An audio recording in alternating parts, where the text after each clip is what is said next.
Bueno, mi nombre es Kevin Sánchez entonces y lo que les voy a mostrar ahora es un trabajo titulado La reticulación explica la compleja historia de diversificación en un clado de lagartijas patagónicas, que es el clado Lelium king.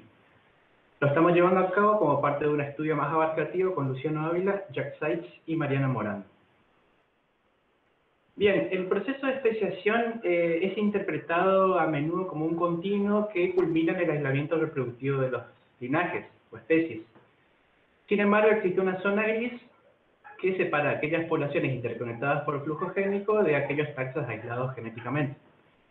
El estudio de linajes en esta zona presenta ciertos desafíos, ya sea en la delimitación de especies y en la reconstrucción de filogenia, que es en lo que nos vamos a centrar ahora.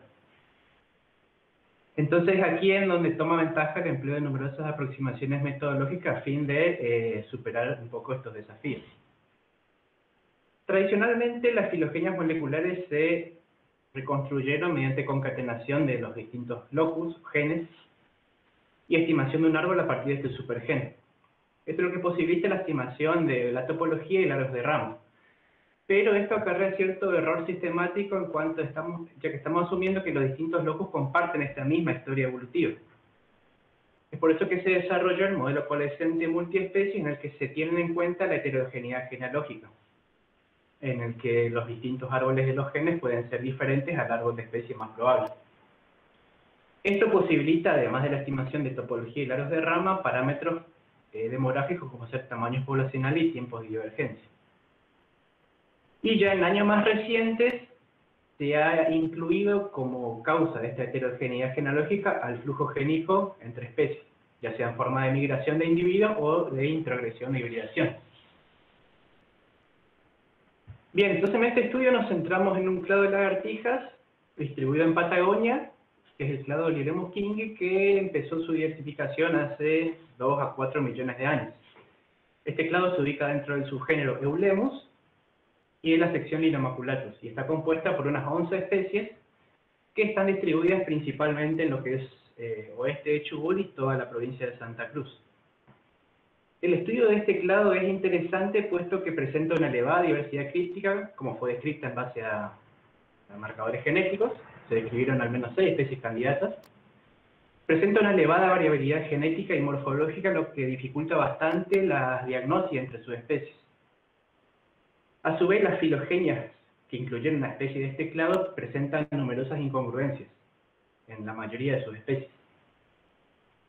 Y un aspecto también muy interesante es que se ha sugerido un rol prominente de la hibridación en este clado. Y como vemos en el mapa de la derecha, además presenta numerosas áreas de simpatría. Este mapa muestra la diversidad de grupos de clados de citocromo B en un estudio que está en curso. Entonces, en base a todas estas fuentes de evidencia, planteamos que el clado Kingi se posiciona en la zona gris de la diversificación y en que varias de sus especies están en las etapas tempranas del proceso de especiación. Y esta diversificación, a su vez, está explicada mediante una historia reticulada. Entonces, por ello que nos planteamos reconstruir filogenias en forma de árboles bifurcados y redes, y evaluar su ajuste, el ajuste de cada una de estas reconstrucciones a los datos con los que trabajamos. Entonces, ¿con qué trabajamos? Incluimos una matriz de 10 de las 11 especies y 5 de las 6 especies candidatas y colectamos datos de genoma nuclear mediante un método de reducción denominado RAD-seq, que es lo que el fundamento de este es básicamente el empleo de enzimas de restricción a fin de obtener miles de loci, y luego de una etapa de selección de tamaño y procesamiento bioinformático uno genera una matriz del locus de secuencias completas y también puede extraer sitios polimórficos. Y bueno, la identificación de los linajes se lleva a cabo en base a un trabajo en curso que emplea un enfoque integrativo, en base a citocromo B, morfometría y distribución geográfica. En cuanto a las inferencias, reconstruimos árboles, entendiéndose como filogenias bifurcadas, en base a los loci completos, los bloques de secuencia, como en base a los sitios polimórficos. Para ello usamos los métodos de reconstrucción que les contaba anteriormente: concatenación, mediante máxima verosimilitud empleado en IQ32, y en base al modelo coalescente multiespecie implementado en BPP, que emplea bloques de secuencia, y en base al algoritmo SVD Quartet, que emplea sitios polimórficos. Por otro lado, reconstruimos redes filogenéticas, entendiéndose como árboles con ramas de reticulación, en base a sitios polimórficos con el software PhiloNetworks.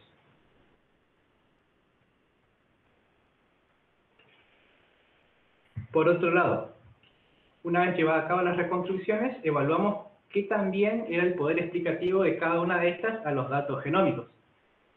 Entonces, ¿qué evaluamos? El ajuste del árbol coalescente mediante una evaluación de ajuste absoluto. El método que usamos para esto fueron las pruebas predictivas a posteriori, que les voy a contar a continuación.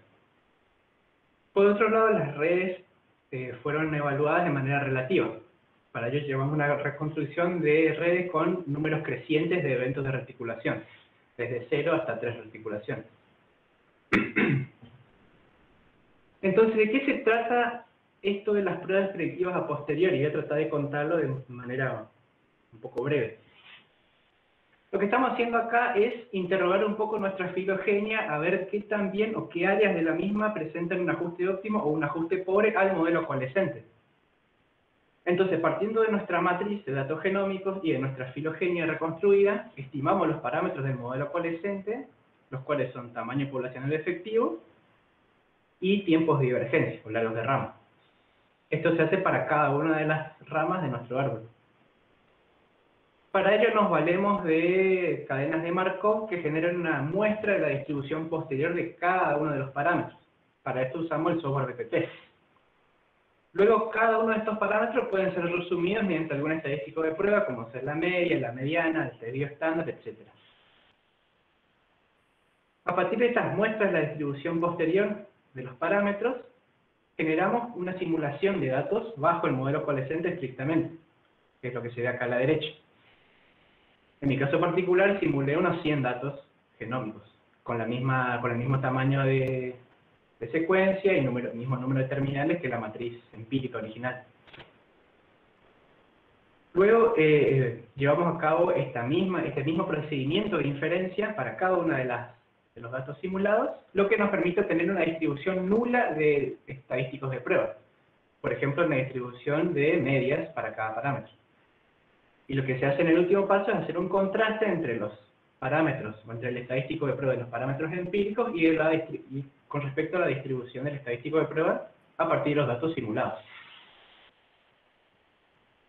Pasando un poco a los resultados entonces, los árboles reconstruidos revelaron topologías bastante robustas, excepto algunas instancias de discordancia que son señaladas con las líneas punteadas, que involucran, sin entrar mucho en detalle, los clados y la nomenclatura de clado. Acá señalo las instancias de discordancia en clado 1, Liolemus Scholari Zuliae, el clado que reúne Scholari Zuliae y Liolemus Tristis. A su vez acá los colores de los nodos señalan los valores de soporte nodal. Cuanto más oscuro, mayor es el soporte.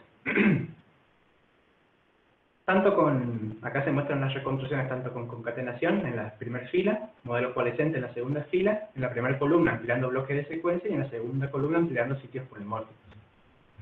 Con respecto a las pruebas predictivas a posteriori, acá el resultado de esto básicamente son tablas de valores P de contraste, pero acá lo que hice fue mostrarlo en forma de árbol para que sea un poco más fácil la interpretación.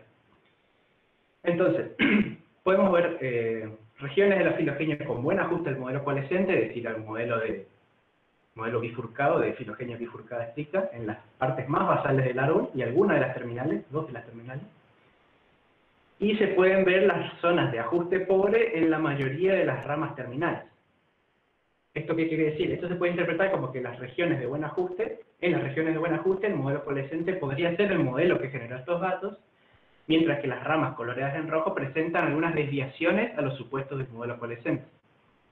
Cabe destacar que uno de los supuestos del modelo coalescente es la ausencia de flujo génico luego de la especiación. Bien, con respecto a las redes filogenéticas, vemos acá las redes con ninguna reticulación, 1, 2 y 3 reticulaciones. Más que ver quiénes son las ramas involucradas en hibridación, me quiero centrar acá en el gráfico del medio que señala en el eje de las Y el puntaje de cada red en una escala logarítmica negativa. Cuanto más bajo el valor, mejor el ajuste. Y acá lo que hay que destacar es que cuando agregamos un nodo de reticulación, el ajuste relativo aumenta muchísimo, se ve una caída abrupta acá en este valor del eje de la Y. Y se puede ver cómo esta región en la que están las tres redes filogenéticas presentan un mejor ajuste relativo que el árbol ubicado acá. Y cuando miramos las tres redes, vemos que la red con una reticulación y con tres reticulaciones presentan un mejor ajuste con respecto a la de dos reticulaciones. Pero bueno, como comentario, varias de las ramas involucradas o varias de las terminales involucradas en eventos de reticulación presentan numerosas áreas de simpatría entre ellas. Cuando contrastamos las redes de 2 y 3 reticulaciones con los resultados de las pruebas predictivas posteriores, vemos que de hecho muchas de las ramas involucradas en eventos de reticulación son las que presentaron un ajuste pobre al modelo coalescente. Entonces de esta manera estaríamos justificando que en estas regiones de ajuste pobre el supuesto de flujo génico no se está cumpliendo. Bien, como para cerrar un poco las ideas, quisiera centrarme por un lado en las pruebas predictivas a posteriori y por otro lado en la hibridación dentro de GeoLemos. Las simulaciones predictivas posteriores han sido ya empleadas en varias ocasiones, por un lado para evaluar el ajuste de filogenias al modelo coalescente, como también para evaluar los resultados de delimitación de especies a este modelo. Este enfoque tiene la ventaja de que nos permite interrogar nuestras inferencias con respecto a nuestros datos de una manera absoluta, pues como se ve, no estuvimos comparando entre modelos y no estuvimos comparando nuestros datos con un solo modelo. Y a diferencia de estos estudios previos, nosotros nos enfocamos exclusivamente en los parámetros y no en la filogenia que la tomamos como fija.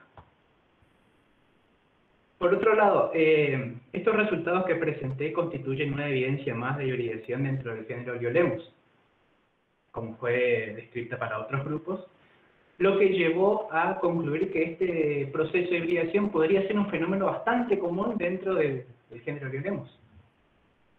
Entonces nos preguntamos acá, ¿por qué es que prevalece la hibridación?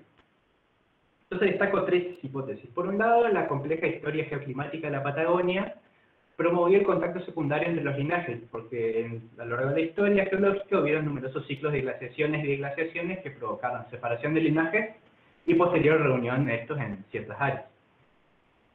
Por otro lado, cuando uno mira la distribución presente de los linajes, ve numerosas áreas de parapatría, simpatría, que también estarían favoreciendo este proceso. Y también se ha postulado que la hibridación promueve ventajas en ambientes fluctuantes como los de la Patagonia, puesto que se ha sugerido que el GeoLemos es un género generalista. Entonces el hecho de que sea muy frecuente la hibridación promueve el aumento de la diversidad genética y que se mantenga esta biología generalista. Entonces, como perspectiva, planteamos que habría que considerar el rol de la hibridación cuando se estudie la diversificación en aquellos linajes que presenten, por ejemplo, numerosas áreas de simpatría, que estén distribuidas en lugares con historias geológicas complejas, etc., de manera similar a este grupo de estudio. Así que nada, por último agradecer a la fuente de financiación, a las direcciones de fauna por los permisos y principalmente a los organizadores de este Congreso de Herpetología. Muchísimas gracias.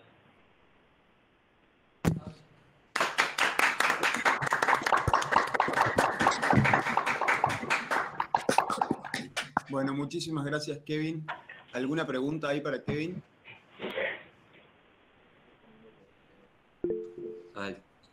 Ahí Paula Rivera tiene una pregunta. Adelante, Paula. Hola, Kevin. Muy interesante el trabajo.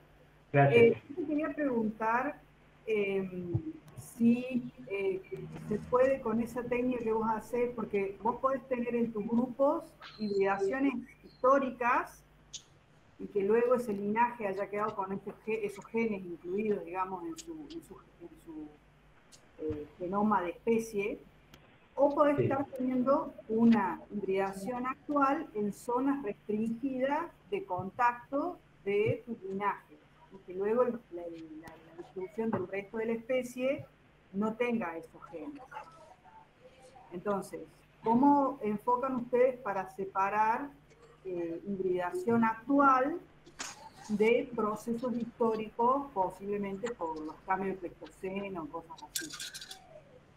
Y estos métodos que estuve empleando permiten la detección de eventos de hibridación pasada y presente, entonces directamente tomamos ventaja de eso.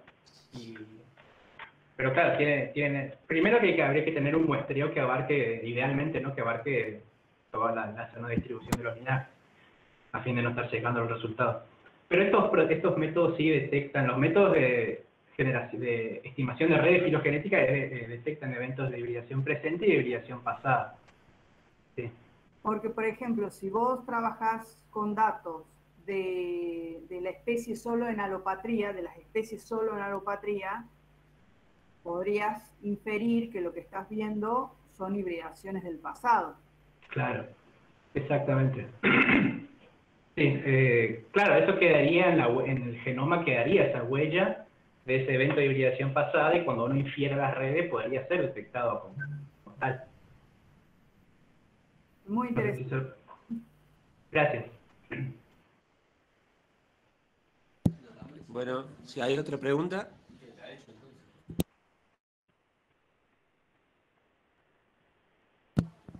Bueno, te agradecemos, Kevin. Gracias a ustedes, muy bueno el congreso. Vamos ahora.